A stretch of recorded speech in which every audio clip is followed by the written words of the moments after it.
Hello, everyone, and welcome back to Rotten Tomatoes is Wrong. It's your girl, Jacqueline, and back with Mr. Mark Ellis. Pleased to see you, sir, especially given everything that is going through the news and in our ears right now. Seriously. There's a whole lot going on, Jacqueline, but it's always great to be on this show. This show's my norm. This is what centers me. You know, if our lives are a game of tag, I look at Rotten Tomatoes is Wrong as base. This is where nobody can tag us. If you're playing freeze tag, I don't know if you ever got into TV tag when you were a kid. Did you ever play that one?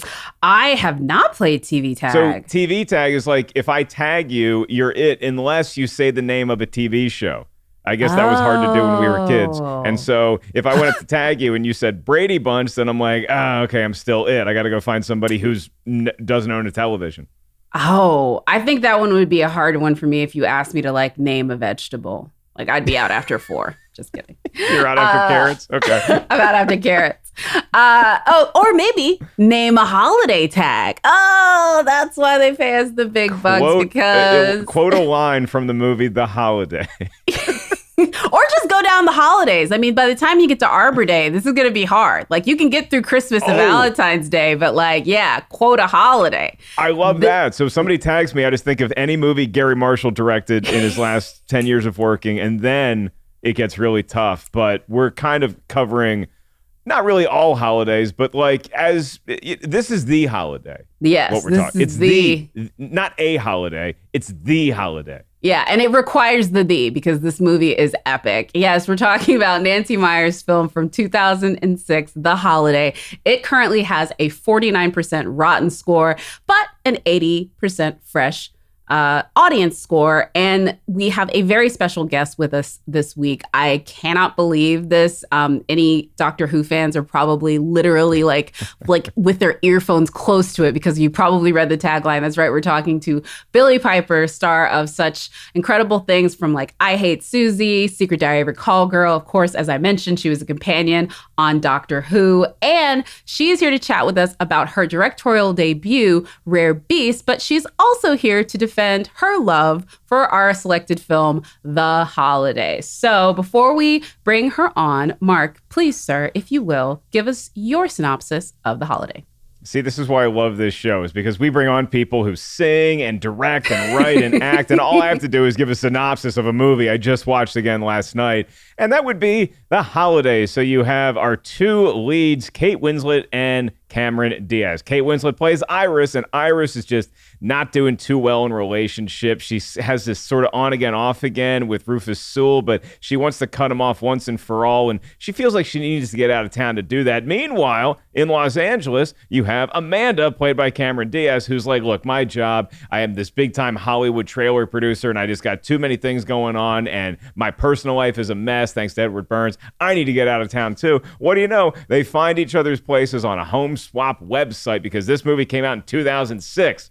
A home swap website. They swap homes. They go on holiday to each other's places, and they live it up for a week. Unbeknownst to them, there's a gentleman in each town who's looking for sort of the same thing. Those gentlemen are played by Jude Law, who's going to romance Cameron Diaz, and Jack Black. Yes, kids, Jack Black is going to romance Kate Winslet. They meet. Do they live happily ever after? Well, at least until New Year's Eve, I guess. It is one of the more modern classic romantic comedies, especially around Christmas time when this movie takes place.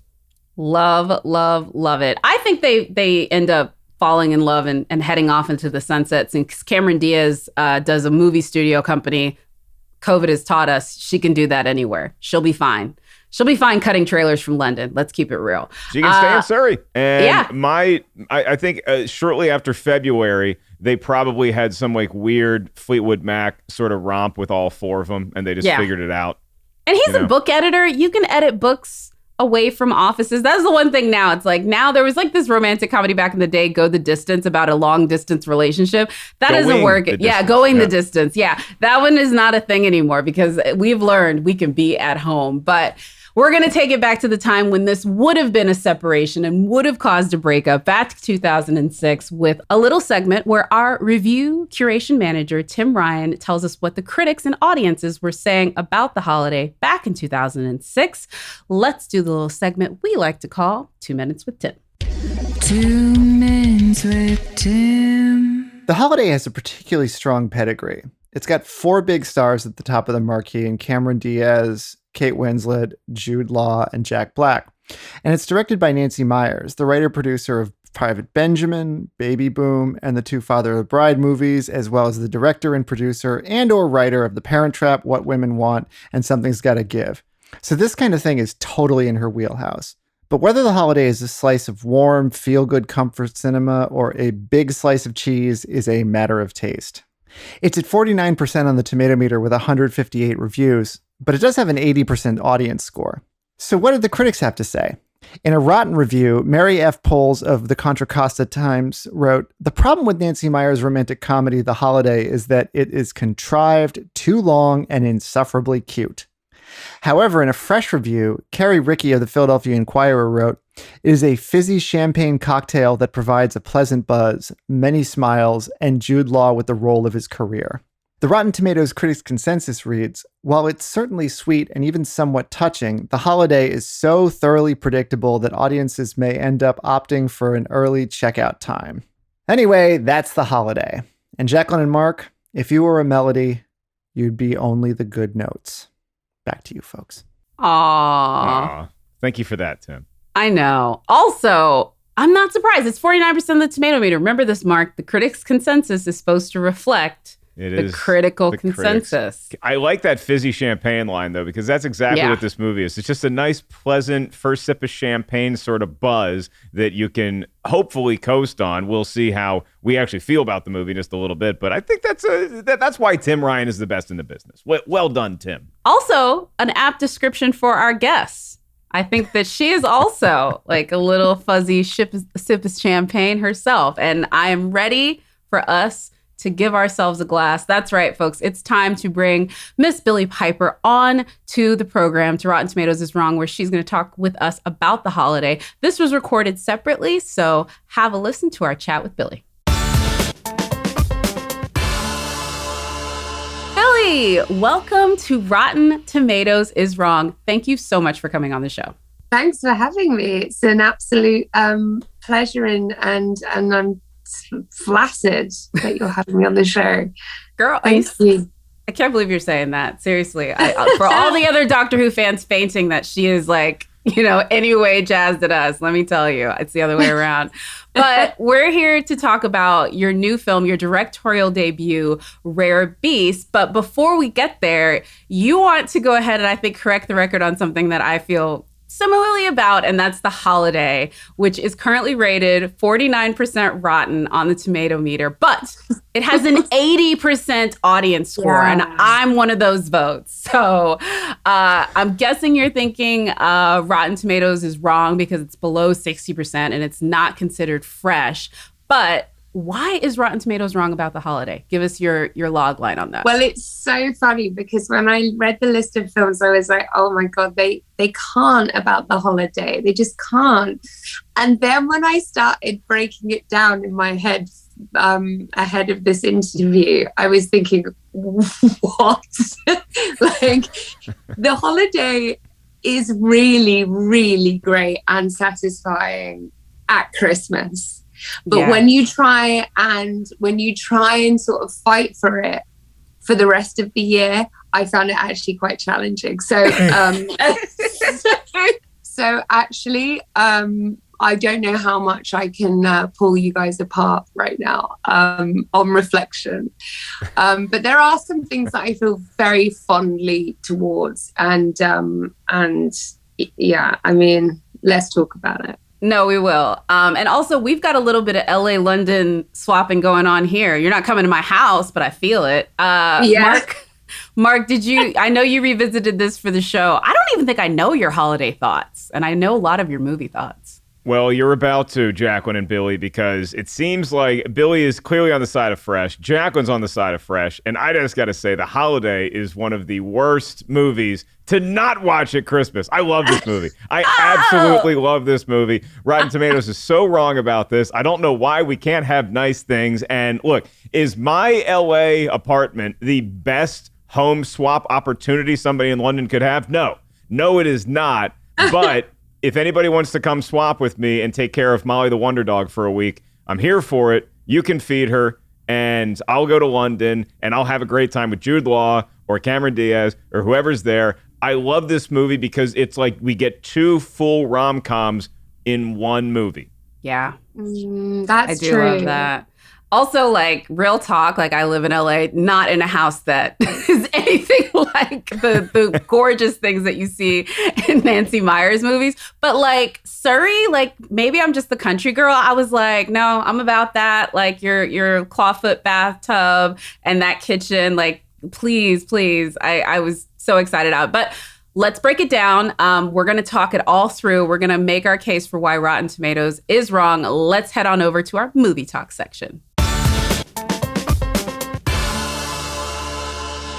Okay, so The Holiday, I have to say, I obviously think Rotten Tomatoes is wrong. I think it's brilliant. I love Jude Law, Cameron Diaz, and Jack Black in a romantic film, too. Like, that was just so brilliant. And, of course, Kate Winslet is everything. But when did you see it first, Billie? Like, when was the first time you viewed it? Was it in the theater? Was it at home? No, it was at home, and it was probably about a year after it had come out. So I missed the hype, I guess.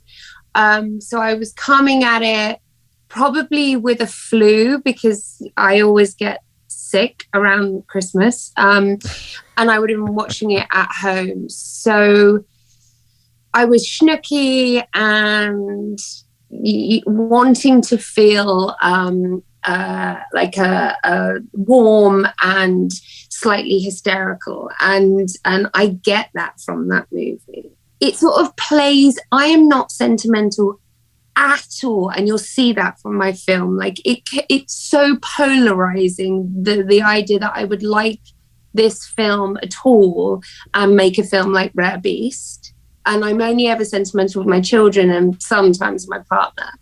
But with when it comes to these sorts of films, I don't know, they buckle me.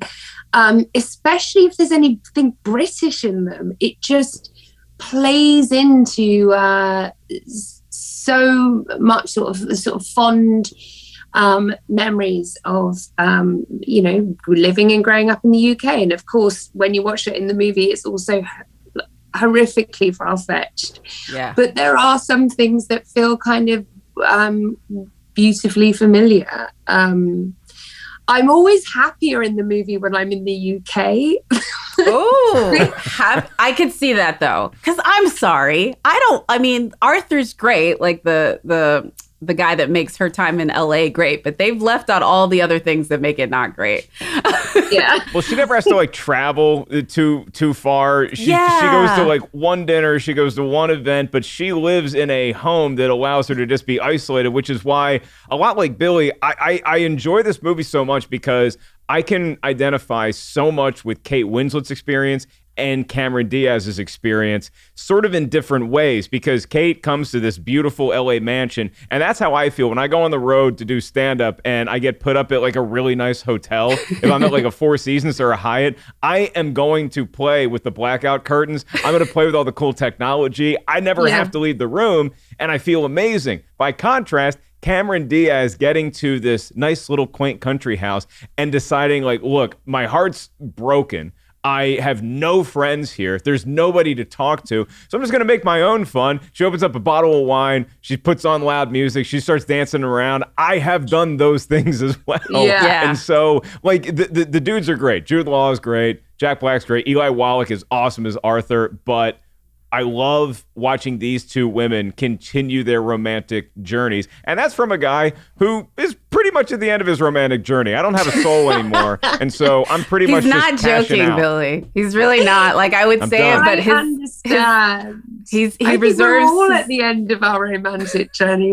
Can we do this any more? But the holiday makes me believe in the holiday. The power of the holiday makes me believe in finding true love. There may have to be a home swap involved, but that's what a great romantic comedy to me does, is it makes me have that fantasy. In the same way, if I'm watching Star Wars, I believe that this could happen in outer space somewhere. When I see romantic comedy, I believe that this could actually work out for old Mark Ellis for a couple of hours. No, and it's a real reflection. It's a real sign of the times I'm at. I think people were genuinely a bit more optimistic when this movie was made.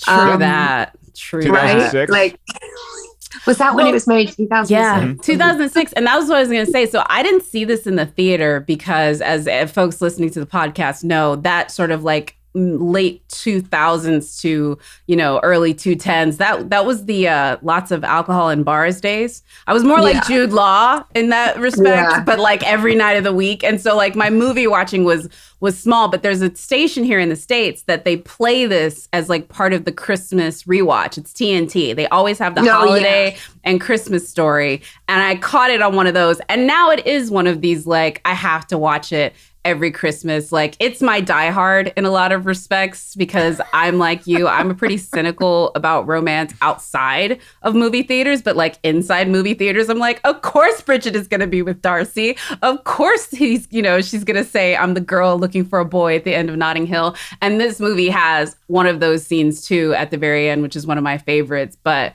Billie, what about you? What is your favorite like scene from the movie? Because I have a few, but it's mostly towards the end. So I want to see if you have some maybe early ones. Oh, mine are early, actually. Mine are in the office in the beginning.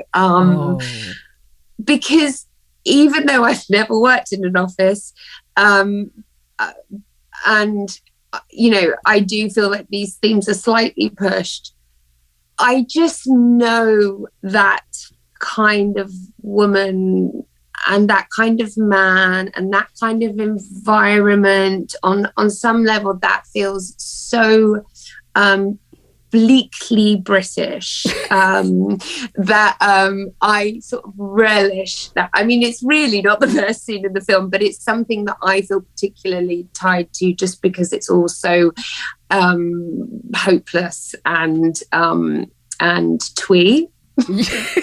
So to set it up for folks, this is early when Kate Winslet's character, is like the first thing, Kate Winslet's character finds out that Jasper, the man who refuses to let her fall out of love with him, which is like a real thing where the dudes just like keep her parked with like little bits of affection.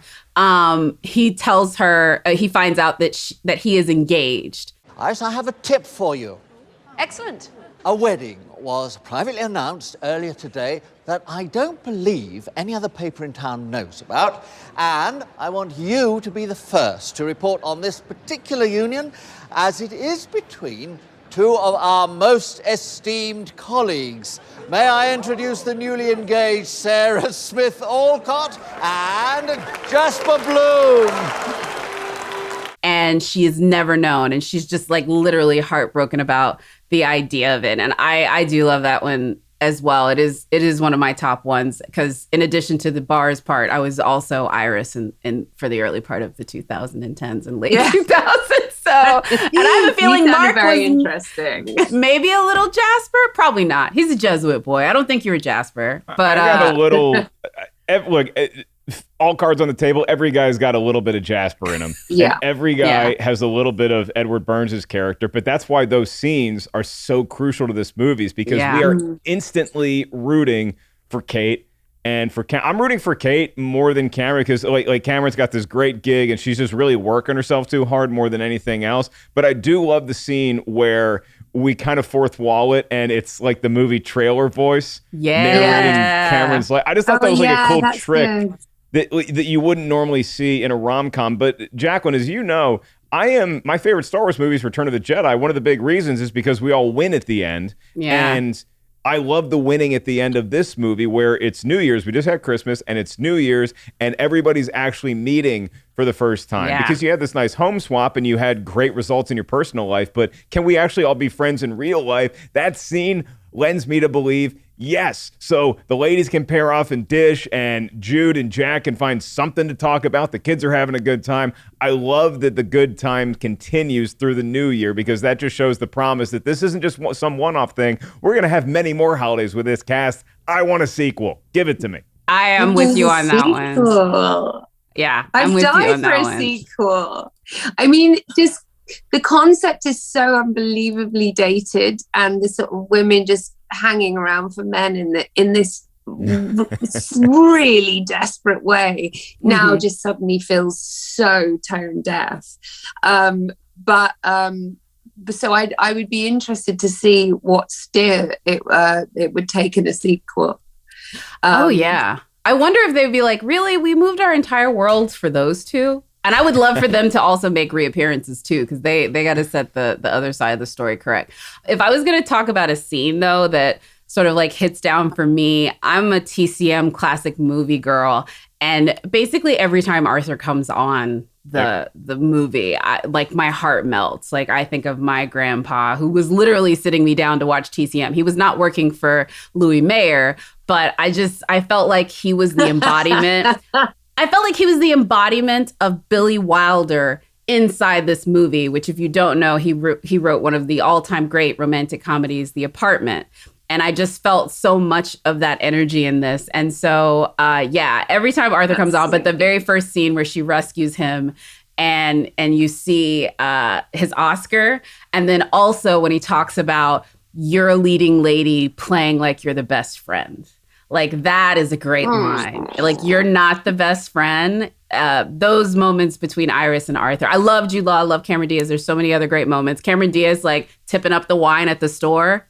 Kill me. Live. I know that moment, girl. I feel it. Also going on vacation and eating what you want. Like that is like another emotion that I was like so feeling. But yeah, that was what about you, Billy? Is there another scene that sort of like when you think about this movie fondly, you're just like, yeah, this is the one I'm going to pull up on YouTube maybe? Oh God. I guess the Jude Law arriving, just because it's so brilliantly cringe. It's like, it's, I don't know, there's just something so unbearably charming about it. It's perfect. And then it's such a perfect scene. Yeah. Oh, it's a perfect scene. And you're taken to this world where you imagine yourself at Christmas and you're in this sort of cozy environment and Jude Law turns up. You know what I mean? You're going to get leathered at the local pub. And you don't have any sort of obligations, family obligations, and it's all to play for. It's a nice scene because it allows for fantasy. That's what I like about it. It allows you to imagine your life at Christmas like it used to be like 20 years ago. Honestly.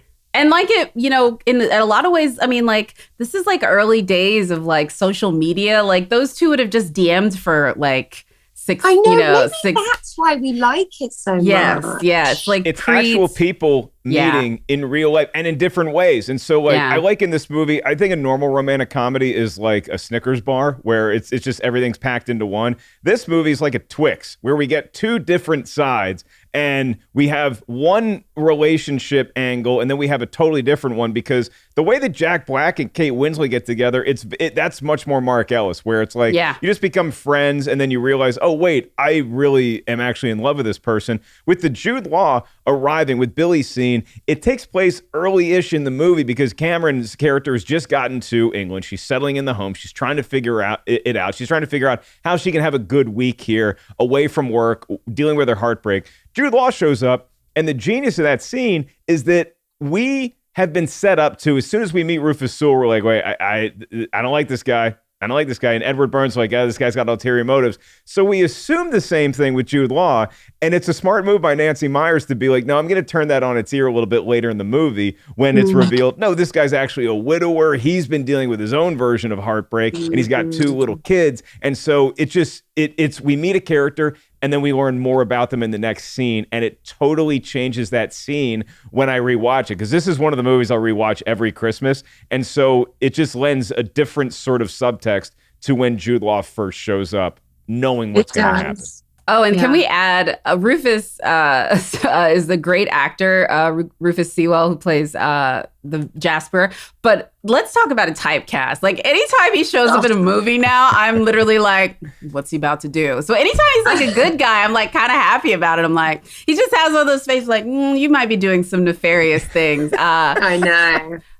It's so interesting that we talk about Jack Black because, you know, Nancy Meyers is known for these movies and for just casting movie locations, like houses that none of us would ever be able to afford, but like want to live in because like, of course, like Cameron Diaz's house is just so crazy over the top dream LA house. But then also Kate Winslet's house is like the perfect, most idyllic British cottage that also nobody can afford. Like, let's be real. But she's just like built this, I don't know, it's an industry of these type of stories. And I find them to be really like, I don't know, you just kind of love them. And you think of things like the Intern and Something's Gotta Give, and it's complicated. Billie, do you have like a favorite one of hers besides this, obviously, that What you Women like? Want? Yeah. Yeah, she worked on it, but I think that was an anomaly for Nancy Meyers because it wasn't her original source material. It wasn't hers. Yeah, that one, I think you're right. But she did such a great job with What Women Want. She did such a great job with it because it's such a ridiculous idea, but it's also something that as women you always go, I wish you knew what was happening inside my head. But also the performances are so real that you are completely sucked into this really big idea and really big sort of formal theme, and it's really clever but also really emotional. Yeah, and then also, I mean, like, look, I mean, this is the woman who started with Private Benjamin and then gave us Baby Boom. Like, there's just like let's really talk. And another thing too, like Rob Reiner obviously gets a ton of credit for The Princess Bride, but that's, Princess Bride, Father of the Bride. That was her screenplay as well. Like I my God, I totally forgot about that. Like I said Princess Bride, I meant Father of the Bride. I have to ask you, do you have like a person you've watched this with, or like do you have like a personal sort of like, because like I feel for me this is like a girlfriend Zoom movie. 100%. Yeah, like absolutely. Like no man wants to watch this film with except me. for Mark. And I've had like probably 4 boyfriends since this like meaningful relationship since this film has been around, and none of them have wanted to watch. They can do the beginning and then they're done. It's definitely a girl, like, you know, just a sort of sad, drunken girl fest. Not necessarily just sad either. It doesn't have to be sad. It could be, it could just be giggly Christmas girl. Yeah, I'm down for it. Wine. There needs to be wine. There's a lot of great wine moments in this movie, and I think we got to keep with it. And you should show it to somebody that's Gen Z so they know what a blockbuster looks like. Oh my God, yeah, absolutely. And people are smoking inside, which is just such a lovely, fond memory. You know? Like when you see it, you're like, oh, it was fun. Yeah. Right. Back in the days before I had to hold the table for everyone smoking. So you go out with everyone, they all go outside, and then you look like the ass because you're just, no, there's 10 people that I'm with. I'm taking up this whole table. They're all outside smoking right now. Yeah. But I can watch this movie. I mean, look, I can throw this movie on at any time. And I don't need a season. I think it's a good vacation inspiration movie too, because there must have been a boom in home swapping after this movie came out, because it was a successful movie. It did over $200 million of business worldwide. Wow. And so I think a lot of people saw it and they're like, even if it wasn't home swapping necessarily, can I trace back to, was this the movie that started the germ in somebody's brain to create Airbnb? I'm going to go with that. Hey, yeah, honestly, this is before the apps, because I don't even think many people had smartphones at this point, right? Like no smartphones. God. Aging ourselves. Look, I could talk about this movie for literally hours, and I would, but we definitely want to make sure we leave enough time to talk about your film, Rare Beast, because first of all, like I said, we kicked off by talking about the fact that we saw it. This is something that you wrote and directed. So I just, if you can, set us up with what is Rare Beast and what do people have in store? So I guess the film, in like the headlines of the film are, I wrote this film 9 years ago. My second son had just been born, and I was leaving my 20s into my 30s, and I felt like all the cultural messaging and the cultural steer was that we can have it all as women, and by the way, you should have it all and you should be really good at it all. And all I could, even though maybe there was some goodwill in that messaging, but all I could sort of see around me was like common crisis where everybody was attempting to do that and falling apart. Like it was costing women. And there seemed to be this, the beginning of this huge shared anxiety, which I think has probably got progressively worse since I started writing this film. I wanted to talk about, what it really looked like and what it costs to be a modern woman, and not sugarcoat it. And it's heightened as a movie, I think, but it's dealing with the sort of it's quite divisive in a way, this film, and it will entirely depend on what you've experienced in your life as to whether you can marry with these characters, because you're meeting them and they're all at the end of their rope and they're really, really coarse with each other, but they have nothing to lose, and you get that from the beginning. And so it's just a journey. It's a journey of a sort of modern relationship, and not just a sort of romantic relationship, but a relationship with the protagonists, with herself and her own sense of worth and self-being, self-care. I'll preface this question by saying you've known me for about 20 minutes now, Billie. You probably can already tell I'm super lazy. And so it is beyond me to think about how somebody can write something like this, can star in something like this. But the directorial aspect of this, it's your directorial debut. Where does the energy come from? Because it's just got to be such a little of it must be trial and error. But like, I'm just so in awe of people who can direct and who can lead and can just get an entire crew to seek out this one vision that started with you. So what was that process like? What were some of the surprises, the curveballs that you didn't expect being your first feature that you directed? Okay, so the curveballs were, well, the first challenge was getting it financed, because on paper, this film is like, are you joking? There's four very unlikable characters. It's really theatrical. It's very aggressive, and it's even worse when you just cold read it. So that was a challenge. It's getting the right person behind it to champion it and convince wealthy people to give us their money. That was hard, but it's a game of nerves making an independent feature, and I've been in them as an actor, and you're not, it doesn't really touch the sides. You know what I mean? As an actor, you're like shielded from pretty much everything, and which is why we're all so spoiled and gross. And then as a producer, even it's just a game of nerves as to whether the film will be finished, be made, be completed, be make it to post, have money for post, then promotion. Like, so many things can go wrong when you have no money and no time, and what you're relying on heavily is goodwill from the crew, and that is a tall ask after a certain point.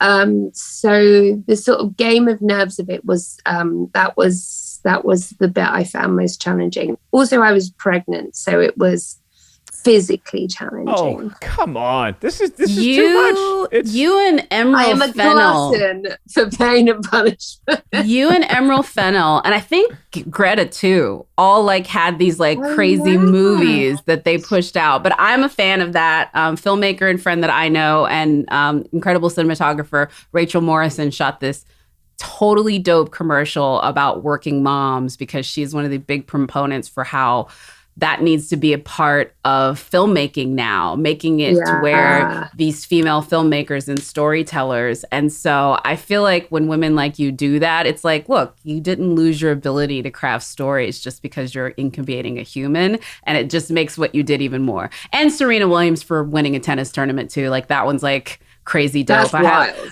have a hard time getting out of bed each morning. So the fact that they're able to do all of those other things in combination, again, super women, literally.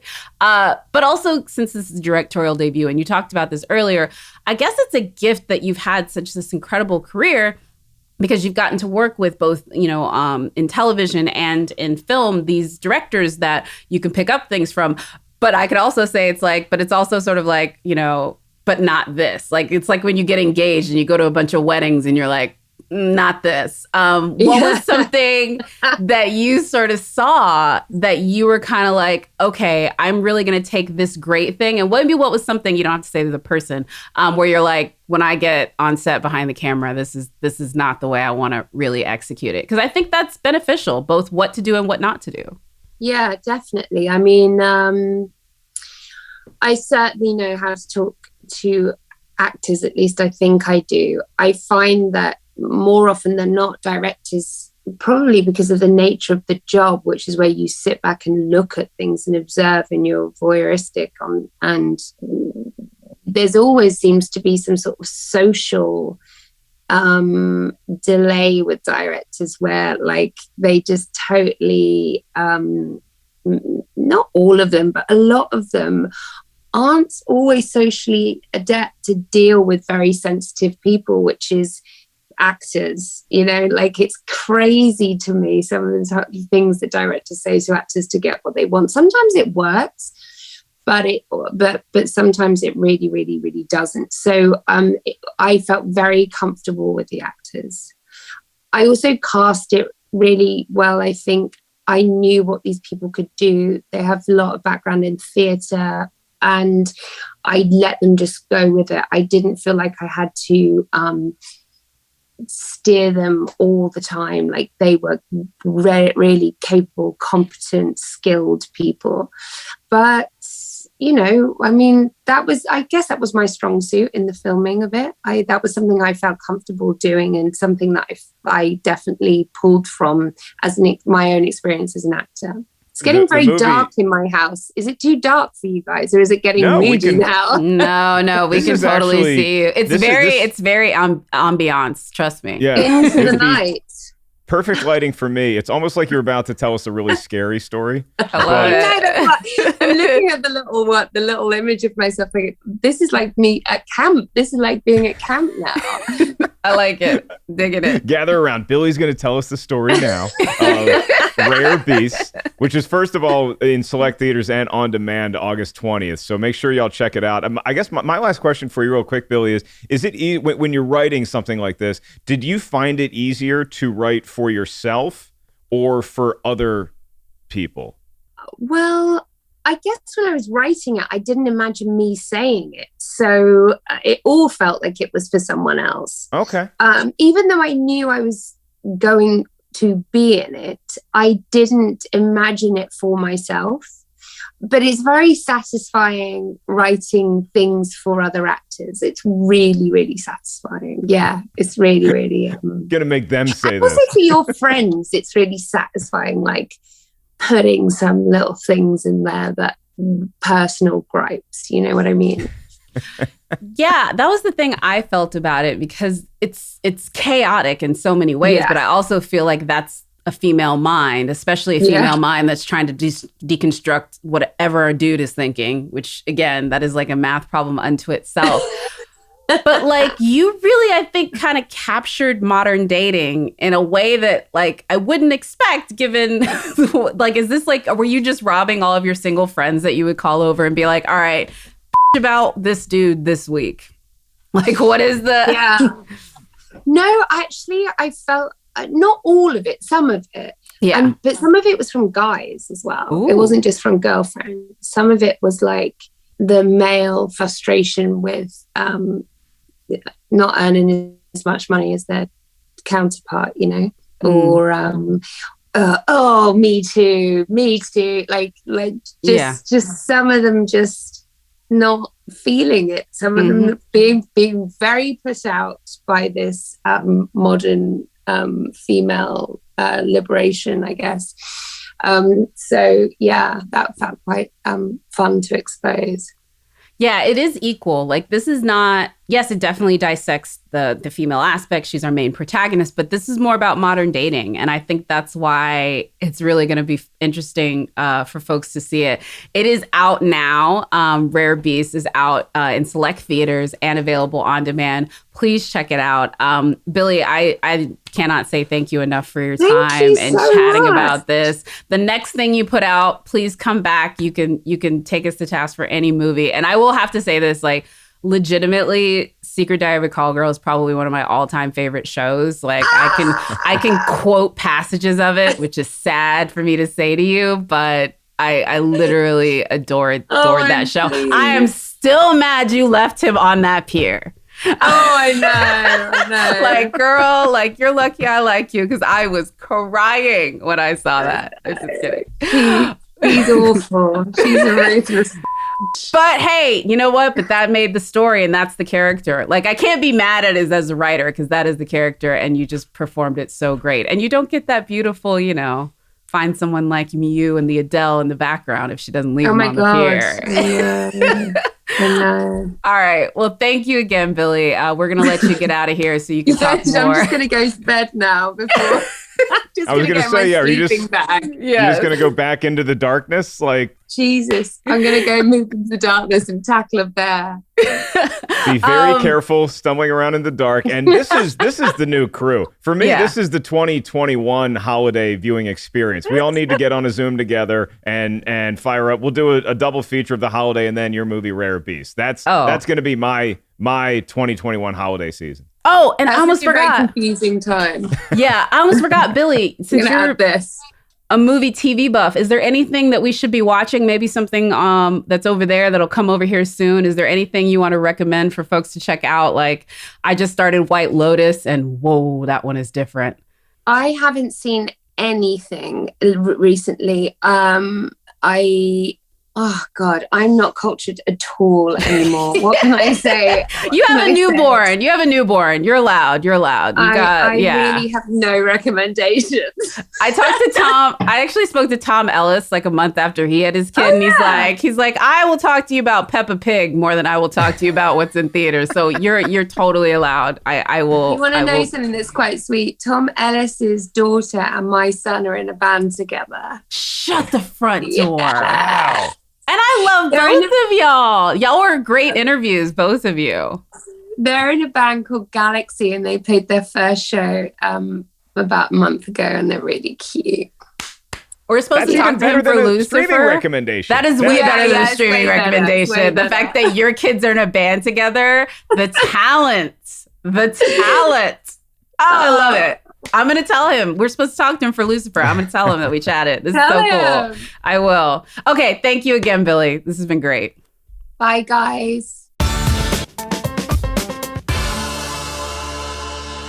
She's so fun. Like, seriously. Like, first of all, she's in London. And so she was way past her bedtime to speak with us, which I really appreciate. But she was still like tons of fun. And you can tell, like, loves movies, and I like her like dry, cynical wit. Like that's my level of comedy. Nothing against you, Mark. We were doing our own sort of holiday reenactment because you're in Los Angeles, she's in London, and I just hope I wasn't the Rufus Sewell character. I hope I wasn't Jasper. I mean, let's be honest. We're all a Jasper in someone's story. That is the one thing that life will teach us. I'm Arthur in everyone's story. I just want to be the really, really old guy with some good tales to spin during dinner. Well, I'm not going to dispute that, but Arthur also worked in Hollywood for several decades. And so I'm going to go ahead and say there's some chapters he wouldn't want published. Okay, before we like slander Arthur, the most lovable character in history anymore, this is what's great about this one is it's found a secondary audience. As we talked about, like this is one, like I've seen holiday marathons. I'm pretty sure that TNT does like a holiday marathon. Am I right? Am I wrong? Yes. Yeah. they'll marathon that, but sometime I think Lifetime does a holiday marathon. Lifetime might not even wait until like Christmas time proper. I think it's like the day after Thanksgiving. Lifetime is like, open the floodgates. Let's get the holiday. Let's usher in the Christmas season. Yeah. And look, this is like kind of a timeless show, but Lucy and our lovely researcher Mark Hoffmeyer let us know that there's actually a Netflix rom-com that is going to maybe sort of like prey on this sort of premise, but maybe reverse it. It's Ashton Kutcher, Reese Witherspoon, Your Place or Mine. And it was written by the girl that wrote Devil Wears Prada. So I'm going to give her the benefit of the doubt. Okay. Yeah. Ashton Kutcher and Reese Witherspoon. Yeah. Okay. Two best friends who live on opposite coasts swap homes for a week and see their whole lives change. Are they going to fall in love? Or are they going to fall in love with other people? I think they may fall in love with other people. This is straight up disrespectful. I don't know if it's disrespectful. Nancy Meyers did it first, and we don't need another one. I mean, look, it's been 15 it's written years. by the woman who did The Devil Wears Prada. And anybody who can give Meryl Streep a line, that's all. I'm going to give them the benefit of the doubt. If she had written Going the Distance, probably not. I like that movie, but I'm not giving you the benefit. I'm not giving it the benefit of the doubt, though. That's what I'm saying. Like, Devil Wears Prada is one of those things where, like, you made this, I'm giving you the benefit of the doubt. Robert Rodriguez, he made Dusk Till Dawn for the rest of his career. I'm giving him the benefit of the doubt. That's what got me to Spy Kids opening weekend, ladies and gentlemen. So there's certain things, like if you make it, I'm going to give you the benefit of the doubt. So I'm sorry there was a lack of vampires in the Spy Kids franchise to satiate your taste. But I mean, look, if you look at the holiday, I think one of the cool things that I learned behind the scenes on this, thanks to Mark Hoffmeyer, our great researcher, was that Kate Winslet apparently had never had a movie role written for her, like with her in mind, until this movie. Nancy Meyers told her that she's like, hey, no, I actually wrote this with you in mind. And Kate's like, get right out of town. She's like, no, I wrote this for you. And apparently Nancy Meyers saw Jack Black in School of Rock and is like, I like this guy. He's speaking to me. He's communicating with me as an audience member. And I think in retrospect, it might have been considered like, I don't know if risky is the right word, because I don't know that Jack Black would turn anybody off. No, I mean, for a studio picture, yeah. Like, let's be honest. They want to basically cast someone like Taron Egerton, who's the pretty boy they cast when they want to pretend that a pretty boy is not a pretty boy. Right. And so Jack Black just walks that fine line of not being the classic, like look like a movie star, somebody worthy of Kate Winslet in our superficial judging eyes, but he also isn't so schlubby that her getting with him at the end, you're like, this would never happen. Like, you kind of believe it. Also, I would be remiss if I didn't say, as much as I love The Holiday and I love Nancy Meyers' work, she does fall in this, like, filmmaker who never believes that anybody brown is shown up in some of these locations. Like, she's got a rep for that. And I'm not going to, like, not point it out because, look, I think somebody said, Nancy Meyers, the woman who shows you rich white people's kitchen throughout various settings. I can speak to that true. too. I mean, I'm never going to own property that looks anything like even the Surrey house, much less the Los Angeles palatial estate that Cameron Diaz lives on. I mean, that's another level. I don't even know that I would be able to afford either one of those properties for like a week on an Airbnb. Airbnb, yeah. Those are Airbnb Lux, and I'm not living the Airbnb Lux lifestyle. Like, let's be real. Although I will say, both of us are getting to a certain age. Somebody tweeted this the other day and it made me think of this movie a little bit too, because it said, I've reached the point in my life where I will never enjoy an Airbnb over a nice hotel. And I think I've reached that point in my life as well. I'm there, but then sometimes you just get an Airbnb and I don't need to get into the culture. Like if I'm traveling somewhere, I will put myself into the culture when I deem fit, but I also want to be able to retreat to a nice static, hermetically sealed. Yeah. Yes. I still want to be in a normal creature comfort hotel, which I do really enjoy, hotel in the fancy lobby water. But I think my final thing on the holiday is this, Jacqueline, is if we're looking at the future of these two relationships, I think that Jack Black and Kate Winslet's characters have 10 kids minimum. I think they do nothing but procreate. I think absolutely that's what they do. Jude Law and Cameron Diaz would make the most beautiful children on the planet. I don't think they have one kid. I think that they just focus on the two that he has in the prior relationship. Absolutely. And meanwhile, Jack Black and Kate Winslet are making a whole football team. I absolutely kind of agree with you on that. Like, they're going to fill up Amanda, the Cameron Diaz's character's house full of children. Like, absolutely. Mm-hmm. Because look, they're both like home things. Like, she's a book editor. He's playing the piano. That's a lot of sex that can happen in between those two activities. Let's be real. You know, I have a question real quick. Because you guys brought him up a bunch before we move on. This is going to sound really bad. Arthur, who you guys brought up a bunch in the conversation with Billy, played by Eli Wallach. Can you tell me like why he's a big deal? Because I remember like watching him in the movie, but I also know like, isn't he like a famous movie star or writer or something from like actual Hollywood? Like, what's the deal with Eli Wallach? Do you guys know his background? So he's a famous character actor. Yeah. From like old school time. So like he was in The Good and Bad, the Ugly one. He was The Magnificent Seven. He was in. He basically probably has the dirt on every major Hollywood star from Clark Gable to Clint Eastwood to whoever else in between. Like he probably, and you see a little bit of it in the movie, he probably would, is just that guy who you just want to invite to dinner just to hear the stories. Like I wouldn't, I enjoy talking. I would not say a word in the presence of Eli Wallach at the dinner table just because I want to hear everything that he remembers from his time in Hollywood. Yeah. Thank you all again for listening. We want to definitely thank Billie Piper. You all can check out Rare Beast. It's playing select theaters and streaming on VOD. Also want to thank the illustrious crew back here at Rotten Tomatoes Is Wrong. We have Brian Perez, Producy Lucy, and my partner in crime, Mr. Mark Ellis. Wherever you're listening to us, please, please, please rate, subscribe, follow. I don't even know. Are there stars and hearts where you're listening? Just make sure folks know that you're a fan of the podcast. And if you have a suggestion for us for a film that we should break down next, please email us at rtiswrong@Rotten Tomatoes. And what we're doing next week? Ooh, is it Showgirls? It's a surprise. Oh, secret. Okay, it's probably going to be Showgirls then.